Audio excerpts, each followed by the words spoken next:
Elder Scrolls V Skyrim came out in 2011 and everyone was like,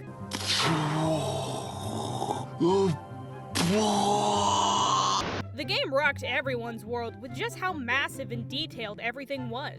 The game was, and still is, extremely popular. And for a lot of people, Skyrim was their first Elder Scrolls game. It fixed a lot of issues people had with the older titles and really streamlined a lot of the more complicated parts of the series. So it quickly grew into a game basically everyone has and can get into. Now, keep in mind, this is a guide for the console version of Skyrim, because if this was the PC version, basically all the tips I can give are irrelevant because you can just mod things out and change stuff. That being said, I highly recommend the PC version because mods are wonderful and can turn the game into a fever dream if you want to. Y'all thought I was kidding, didn't ya? But anyway, if you're new to this game, here are a few basic tips and tricks for people who don't know about this game. So you play as some random Johnny prisoner that you create, and right before you get executed for being alive, the town you're in gets attacked by a dragon. Being one of the few people who survived the attack, you warn a nearby town that the dragons are back and ready for action.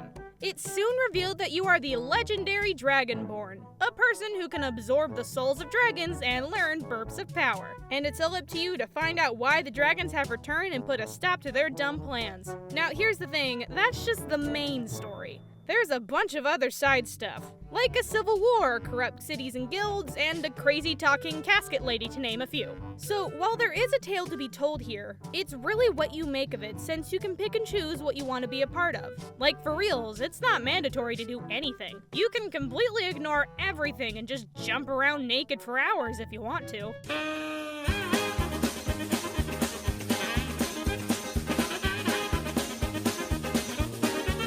What you say? That you only meant.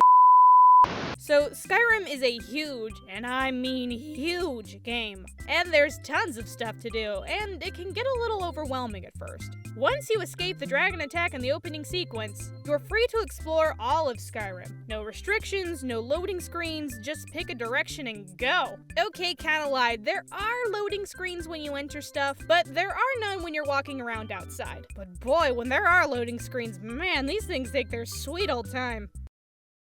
Yeah, it's still going. 6.5 hours later. Yep. Any minute now. But anyway, as you explore Skyrim, you'll gradually gain quests for you to complete. Now, quests vary in size and rewards, some big, some small, and some lead into other quests. So you'll always have something to do. But if you don't feel like doing quests, you can just explore and discover new locations. And suddenly 30 hours have passed and you forgot to eat and sleep and oh god, was I supposed to pick Janice up at the airport? So the game is very immersive and you're gonna be spending your time doing various things. Like joining groups and guilds, raiding tombs, forts and caves, killing things, being killed by things, buying houses, stealing stuff, and just... wow, there's a lot of stuff in this game, guys. And Skyrim isn't one of those games where you get a big you win at the end. I mean, I'm not even sure if there is an ending. Like, for reals, this game never ends. Oh my god, there's just so much stuff. Oh jeez, where am I? So the combat is pretty straightforward. You hit a button and you attack the thing. But there are a lot of different ways to hit things, and it depends on what you use as a weapon. There are two-handed attacks, one-handed, bows, magic, etc., etc. And there is no limitation to what you can use. You don't have to worry about picking a fighting class or anything. You can use what you want at any time and anywhere. Now, when it comes to leveling up, all you have to do is do the thing you want to level up in. Like, if you want to increase your sneak skills, you just sneak. I know, mind-boggling. You can also pay certain people to level up a specific skill, but that can get a little pricey. Or you could be a huge dork and read certain books that increase your skills. And if you do that, pro tip here, it's always the books that are 50 plus gold. And you don't really have to read them, you can just look at them once and then you can just drop them. Now, once your character levels up, you have a choice to increase your health, stamina, or magic. And then you get 1 perk point to spend on a skill. And keep in mind, there is a level cap of 100, so you can only get 100 perk points. And there are more than 100 perks, so choose wisely. Also, the world levels up with you, so don't worry about being underleveled and getting the crap beaten out of you when exploring a new area. Now, because you're the almighty Dragonborn, you get these things called shouts, which allow you to throw up different types of magic and other junk. You gain new shouts by finding words of power hidden around Skyrim. And in order to unlock the word, you need to use a dragon soul. And you get souls by, you guessed it, killing dragons. So when a dragon comes around, it's best not to hightail it in the other direction, because you kinda need the things. Some areas require certain shouts, so always be on the lookout for them. And dragon attacks just kinda happen. Like, you'll just be running around and suddenly a giant flying lizard will attack you, so be on your toes. So there's a lot of items in this game, and you're not gonna use 90% of them. You're constantly getting new gear and stuff, so selling your junk is how you're gonna get a majority of your cash. And don't bother collecting everything, because you're gonna get overburdened really quick. Cause shocker, 20 sets of armor and 15 axes is a little heavy for most people. And just because something looks badass doesn't mean it's badass. Always look at an item's stats and worth before picking it up. And the things that are the most tempting to pick up but aren't really worth it is the potions. There are a ton of potions in this game, and let's get real for a second. Most of them are so oddly specific you will never use them, so stop hoarding them, you nerd. The things add up, and soon you'll be carrying 100 pounds worth of potions. All you really need are the health, magic, and stamina ones. And you can survive basically anything. While there may be a few that might come in handy later on, like invisibility and cure disease and a few others, they're only really needed in special situations. Oh god, what have I done? There's so many! What does this even do? Rocks. There's a lot of rocks in this game. Shiny ones, big ones, mountain ones. But the most important ones are the soul gems. These things can basically be found everywhere, and try to keep some on you at all times. They are used to fuel enchanted weapons/armor. There are all types of enchantments like fire, lightning, disco fever? Oh god, forget it. Bad joke, bad joke. Now, you'll find enchanted weapons all over Skyrim, but most of the time the enchantment will be attached to a dumb weapon or armor. So, when at an enchanting table, destroy the dumb thing to get the enchantment, and then you can put it on the weapon/armor you want.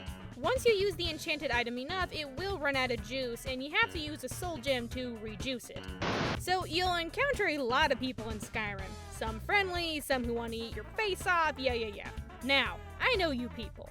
The second you get a little bit of freedom, you go off wreaking havoc like the little monsters you are! I mean, beautiful, loving subscribers that you are. Yeah. But try not to kill random NPCs. Some NPCs can't die because they are part of major quests, but most can die, and they will stay dead. And that could block off side quests that could be fun or useful later down the line. And yeah, there's always the option of reloading an older save, but God knows what you did. And speaking of saves, save often in this game and have multiple saves for one character, cause this game is glitchy. And while some of them are just goofy, like horses and people falling through floors, if your console is in a bad mood, it could cause some game-breaking problems, so be prepared for some funky stuff. Okay, so since Skyrim is a huge game, I'm just gonna list stuff off that should come in handy, okay? Okay. Use a torch in the dark. The circle gate code is always on the claw. Smith a buttload of daggers to increase smithing. Sneaking is pretty cool. Give the beggars money. Marry for money. Stock up on lockpicks. It's not a crime unless someone sees you. Use the summon blade spell to increase blade and conjuring skills. You can change the difficulty whenever. Get a horse, or steal a horse. I don't know, I'm not your mom. And don't be a jerk. Oh, and if you want to hit the ground running when you start the game, go to the wagon and pay to go to Dawnstar. Go to the mine entrance and crouch next to the rocks on the left. And you'll find this invisible chest with tons of great stuff in it, and the stuff regenerates every 10 days. You're welcome. So, while Skyrim is a huge, detailed, and fleshed out world that you can get lost in for hours, its long loading times and weird glitches can take you out of the experience sometimes. And yeah, not everything is interesting and fun. And the console version kinda pales in comparison to the PC one, because the PC version basically takes the game and turns it into a weird power fantasy simulator. Yeah! But as a whole, if there's one game you want to play for the rest of your life and still find things to do, it's Skyrim. And I hope this Basics Beginner's Guide makes your gaming experience a little better. So please rate, comment, and subscribe, and I hope you have a fantastic day. Hey, how you doing? Did you like this video? Well, if you did, why don't you go watch another one, you nerd? Also, why don't you go follow me on Twitter so you can keep up to date on what's going to happen next? And a special thanks to these wonderful Twitter followers and my friend who gave me tips for this episode. If you have any tips for this game or any future games, please leave a comment, tweet me, or send me a message. Toodles, sweet thing!